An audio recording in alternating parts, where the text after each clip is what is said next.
السلام عليكم ورحمة الله وبركاته صاحب بيال ملك الدنيا كشوف تان كسر وهذا ما أنت ورك وجوا وين أفلام تهندي جاي channel كنا وحنا نسوق هذا دونا ما أنت ورك يقدم بيه أفلام تهندي جا هذا ورك نسوق هذا دونا وعكم إذا با कुछ होता है कोई अल्लाह बात सर गुरु देखा सोरे करते फिल्म की शाहरुख खान काजल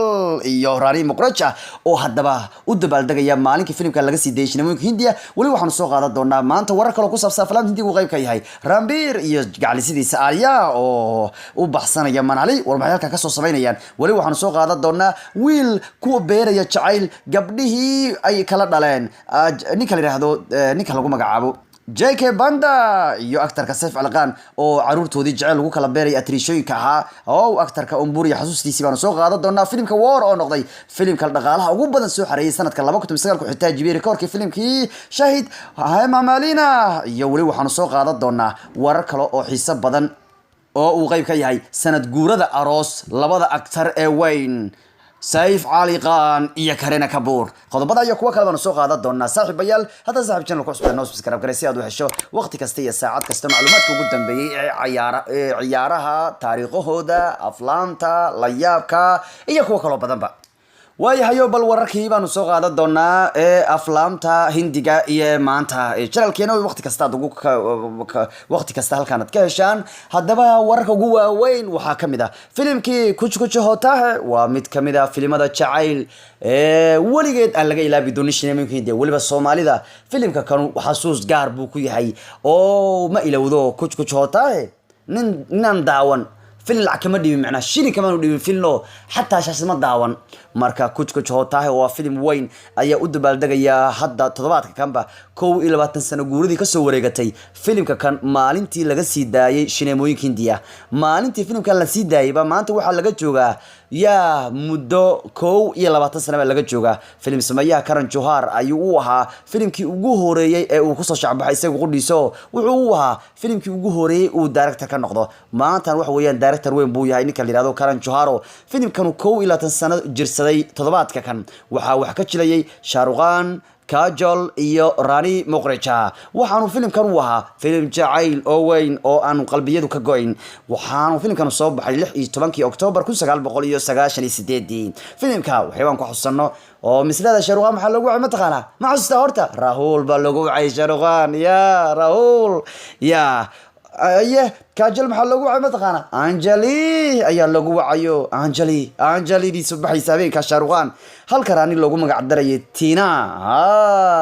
illa iyo maantana waa magacyo caan ah oo kuwa ka loogu kala yeero hadaba filimka kan ayaa looga dabaaldegaya baraha bulshada directorka filimka Karan Johar ayaa baraha bulshada ugu dabaaldegaya filimka kan oo soo baxay 1998 October maadaama todobaadku ay ku beegneed 16 October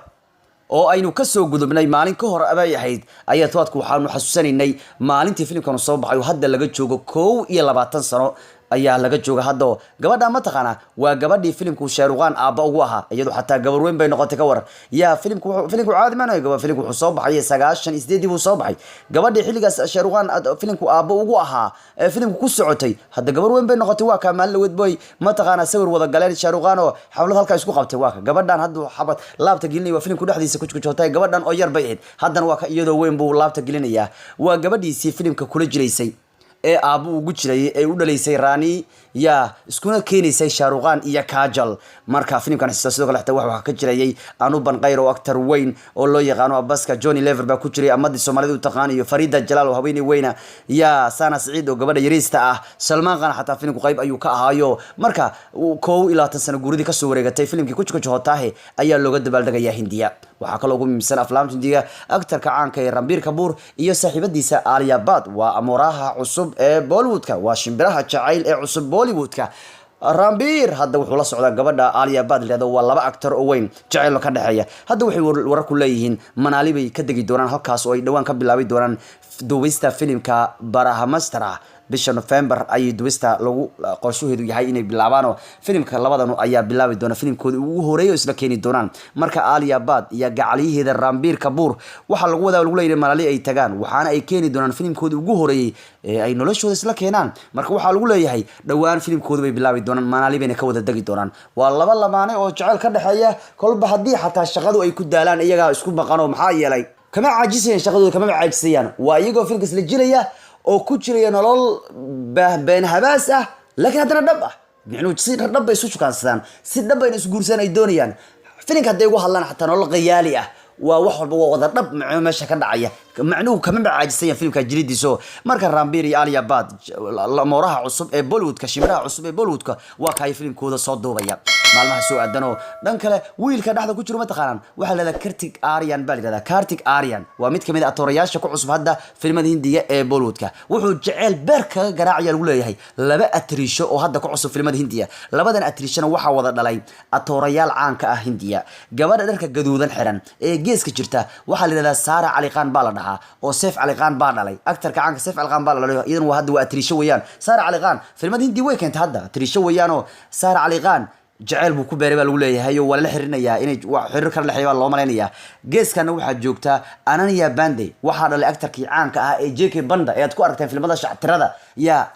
JK Banda baa dhalay gabadhana Ananya Pandey baa la yiraahdaa hadaba aktarka oo la xirinaya labadan dumar in uu jacayl kala dhaxeeyo ama xiriir lamaan uu kala dhaxeeyo ayaa wuxuu sheegay inuu hadda u soo jeedin inuu jacayl amoor ku mashquulo waxaanu cadeeyay aktarka maadaama ku cusub yahay saaxada Hindiya wuxuu cadeeyay inuu xoog saari doono jirida filmada inuu heerkiisa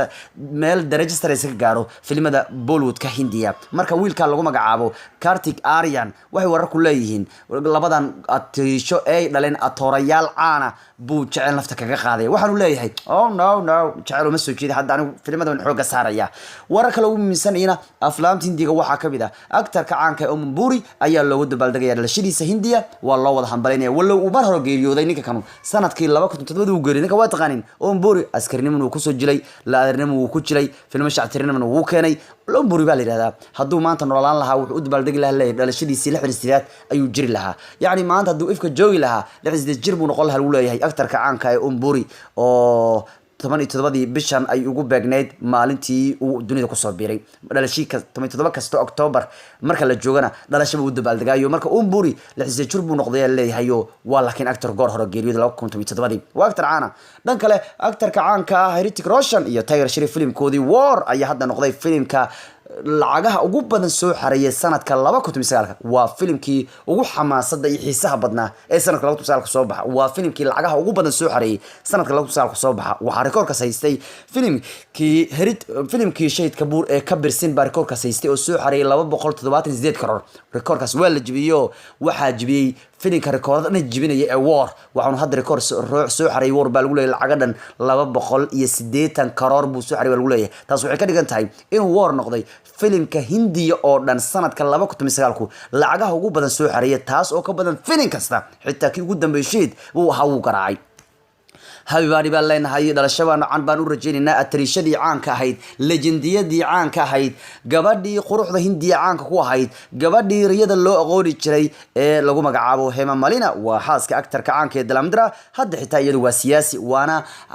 haweeneyda dhashay atrishada caanka ah ee Esha Doll Hema Malini oo uu qabo aktarka caanka ee Dhalamdra ayaa noqotay 71 sano jir toddobaadka kanu oo October 16 kasta ay u dabaaldegtaa dhalasho cusub oo dhalashadeeda ah hadda waa siyaasi iyadu waa siyaasi laakiin waxay ahayd gabadhii riyada baa la aqooni jiray waqtiga Hindiya waliba waxay ahayd gabadhii quruxda u saaxiibka ahayd bay ahayd oo marka aad ba Hindiya loogu hambaleynayo Hema Malini waxay jirtaa hadda ay noqotay 71 sano jiro waxay ma taqaanaa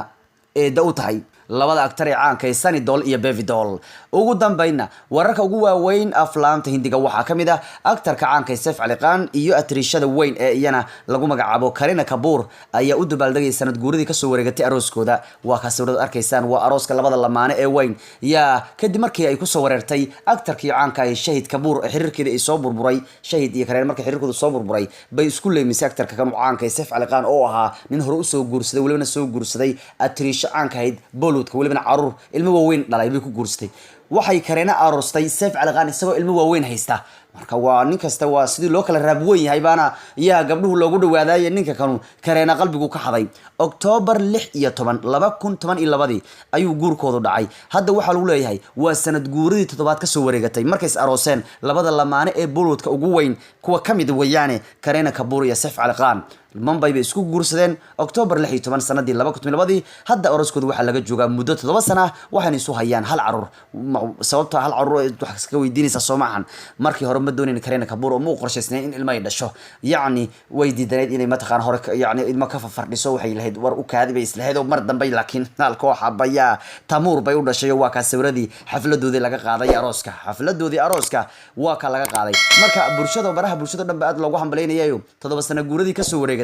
markay arooseen 2012 labada actor weyn Saif Ali Khan iyo Kareena Kapoor inta aan gogobeyna asxaabay wararkii ugu waaweynaa aflaamta Hindiga ee channelkeena maanta khadabada la socodsiinaysa inay nabad galiyo